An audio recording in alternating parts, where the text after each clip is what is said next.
তো ঝড় উঠুক না কেন, আমি তো ঝড় উঠাচ্ছি এখানে। জয় বাংলা, জয় বঙ্গবন্ধু।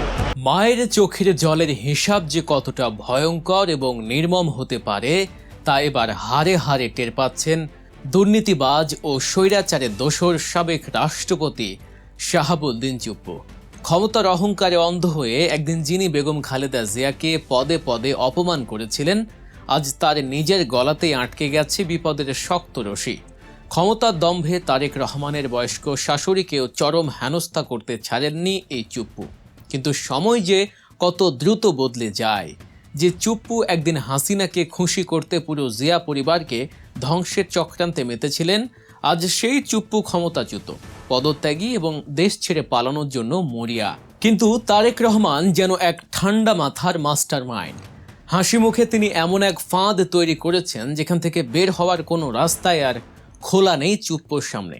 কিভাবে এই মেগা দুর্নীতিবাজকে ফাঁদে ফেলা হলো, তারেক রহমানের সেই মাস্টার প্ল্যান কি, আর কেনই বা চুপ্পুর দেশ ছাড়ার সব রাস্তা বন্ধ হয়ে যাচ্ছে, জানতে হলে ভিডিওটি শেষ পর্যন্ত মনোযোগ দিয়ে দেখতে থাকুন।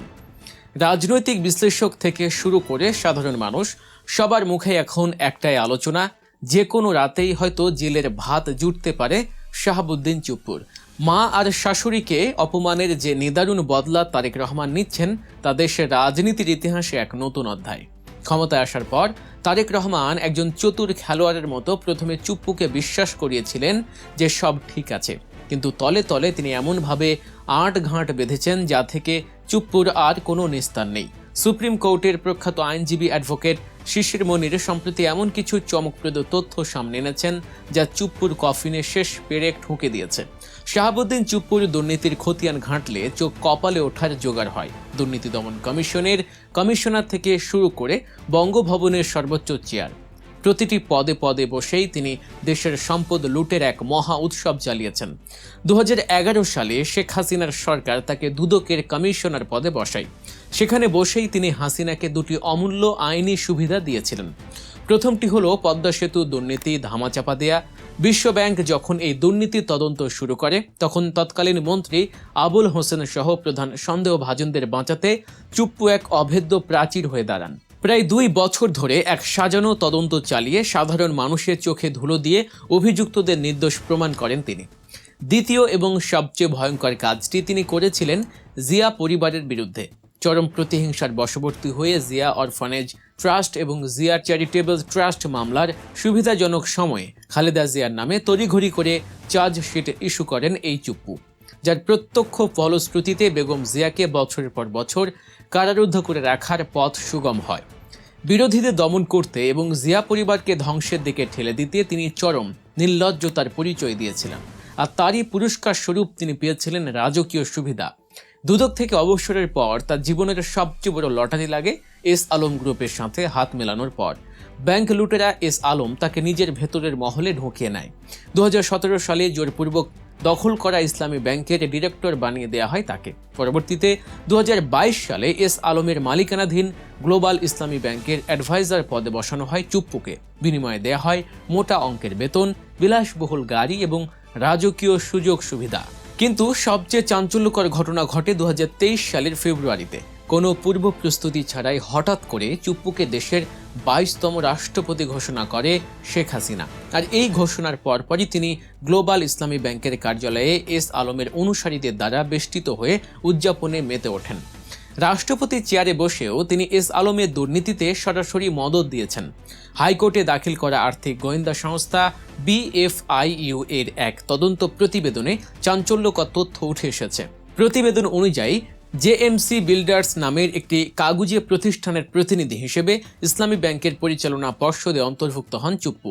এই ভুয়া কোম্পানিটি মূলত ব্যাংক থেকে জালিয়াতির মাধ্যমে অর্থ বের করে সেই অর্থ দিয়েই পুনরায় ব্যাংকের শেয়ার কিনত।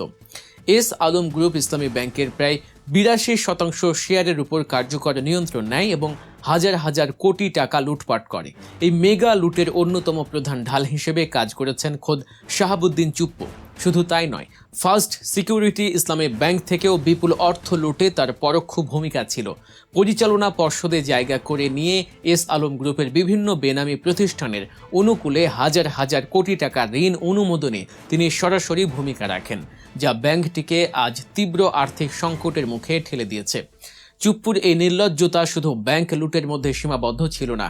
2024 সালের 5ই আগস্ট ছাত্র জনতার তীব্র আন্দোলনের মুখে শেখ হাসিনা যখন দেশ ছেড়ে পালান, তখনও এই চুপ্পু তার ধূর্ত স্বভাব ছাড়েননি। ওই ঐতিহাসিক সন্ধ্যায় বঙ্গভবনে সেনাপ্রধান জেনারেল ওয়াকারুজ্জামান সহ অন্যান্য বাহিনীর প্রধান এবং রাজনৈতিক দলের শীর্ষ প্রতিনিধিদের জরুরি বৈঠকে চুপ্পু সরাসরি বাধা হয়ে দাঁড়ান। প্রথম বাধাটি তিনি দেন বেগম খালেদা জিয়ার মুক্তির প্রশ্নে। বিএনপি নেতারা যখন দাবি জানান যে কারাবন্দী খালেদা জিয়াকে সসম্মানে মুক্তি দিতে হবে, তখন চুপ্পু সুচতুরভাবে গলাবাজি করে ওঠেন। তিনি বলেন, বিষয়টি আপাতত স্থগিত থাকুক, নতুন সরকার গঠনের পর সিদ্ধান্ত হবে। দ্বিতীয় বাগড়া দেন আয়নাঘর প্রসঙ্গে।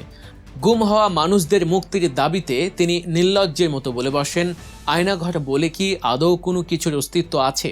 কিন্তু বঙ্গভবনের সেই উত্তপ্ত মুহূর্তে সেনাপ্রধান সরাসরি হস্তক্ষেপ করে চুপ্পুর চক্রান্ত নস্যাৎ করে দেন।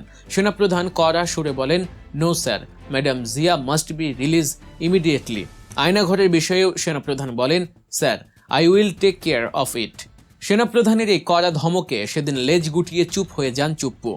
সেদিনে সে লেজ গোটানো চুপ্পু আজ পুরোপুরি ক্ষমতাহীন। জনতার তোপের মুখে তিনি রাষ্ট্রপতির পদ থেকে পদত্যাগ করতে বাধ্য হয়েছেন। তিনি পদত্যাগের পর থেকেই নতুন নাটক শুরু করেছেন। হঠাৎ করেই তিনি গুরুতর অসুস্থতার ভান করছেন। তার স্ত্রী রেবেকা সুলতানাও নাকি অসুস্থ। এই অজুহাতে তিনি সম্মিলিত সামরিক হাসপাতাল থেকে বিদেশে, বিশেষ করে সিঙ্গাপুর বা ব্যাংককে চিকিৎসার জন্য পালানোর ছক কষছেন। শোনা যাচ্ছিল নিরাপদে দেশ ত্যাগের জন্য বিএনপির সাথে নাকি তার একটি সমঝোতা হয়েছে, কিন্তু বিএনপির মহাসচিব মির্জা ফখরুল ইসলাম আলমগীর সহ অন্যান্য শীর্ষ নেতারা এই গুঞ্জন পুরোপুরি নাকচ করে দিয়েছেন। বিএনপি স্পষ্ট জানিয়ে দিয়েছে, চুপ্পুকে দেশ থেকে পালানোর কোনো সুযোগ তারা দেবে না। তারেক রহমান প্রমাণ করে দিয়েছেন, পাপ বাপকেও ছাড়ে না। হাজার হাজার কোটি টাকা লুটপাট, নিরপরাধ মানুষকে হয়রানি, আদালত অবমাননা এবং জাতীয় বিশ্বাসঘাতকতার পর চুপ্পু যে সহজেই পার পেয়ে যাবেন, এমনটা ভাবার কোনো কারণ নেই। সাংবিধানিক আইনের 51 ধারা দেখিয়ে তিনি হয়তো বেঁচে যাওয়ার স্বপ্ন দেখেছিলেন, কিন্তু তারেক সাহেবের আইনের সব ফাঁক ফোকর পুরোপুরি বন্ধ হয়ে গেছে। আইনি বিশেষজ্ঞরা জোরালো দাবি তুলছেন যে কোনো আইনি ধারা দেখিয়েই এই খলনায়ককে এবার আর রক্ষা করা সম্ভব নয়। দুর্নীতি দমন কমিশন এবং বিএফআইইউ তার বিরুদ্ধে জোরদার তদন্ত চালাচ্ছে। হাইকোর্টের দ্বৈত বেঞ্চে এশিয়া জালিয়াতি ও অর্থ পাচারের বিচারিক প্রক্রিয়া শুরু হওয়ার অপেক্ষায়। এখন শুধু সময়ের অপেক্ষা, কখন তার হাতে হাত করা ওঠে আর জেলের লোহার শিকে মাথা ঠুকে তাকে কপাল চাপড়াতে হয়, সেটাই দেখার বিষয়। তারেক রহমান যেন চুপ্পুকে চোখে আঙুল দিয়ে দেখিয়ে দিলেন, সঠিক সময়ের জন্য অপেক্ষা করলে সবচেয়ে বড় শত্রুকেও আইনের জালে আটকে হাটে হাঁড়ি ভেঙে দেয়া যায়। জেলের অন্ধকার প্রকোষ্ঠ এখন শাহাবুদ্দিন চুপ্পুর একমাত্র গন্তব্য বলেই মনে করছেন রাজনৈতিক বিশ্লেষকরা।